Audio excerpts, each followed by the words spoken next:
అందరం కలిసి చప్పట్లు కొడుతూ దేవుని నామాన్ని మహిమపరుద్దాం.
లైవ్లో చూస్తున్న వాళ్ళు కూడా మాతో ఏకీభవించి దేవుని నామాన్ని మహిమపరచవలసిందిగా కోరుచున్నాను.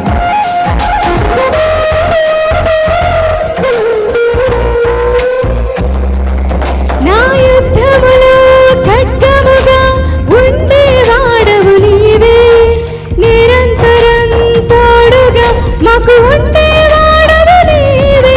నా యుద్ధములో ఖడ్గముగా ఉండేవాడవు నీవే, నిరంతరం తోడుగా నాకు ఉండేవాడవు నీవే. ఈ ఆత్మను శుద్ధిగా చేసిన వాడవు నీవే, నీ ప్రేమతో నన్ను పిలిచిన ప్రాణ ప్రియుడవు నీవే. ఈ ఆత్మను శుద్ధిగా చేసిన వాడవు నీవే, నీ ప్రేమతో నన్ను పిలిచిన ప్రాణ ప్రియుడవు నీవే. నా హృదయం అంతా నీవే, నా జీవితమంతా నీవే. నా హృదయం అంతా నీవే, నా జీవితమంతా నీవే. నా రూపమంతా నీవే యేసు, నా ధ్యానమంతా నీవే క్రీస్తు. నా హృదయం అంతా నీవే, నా జీవితమంతా నీవే. నా హృదయం అంతా నీవే యేసు. దేవునికి మహిమ కలుగును గాక. హల్లెలూయా, హల్లెలూయా.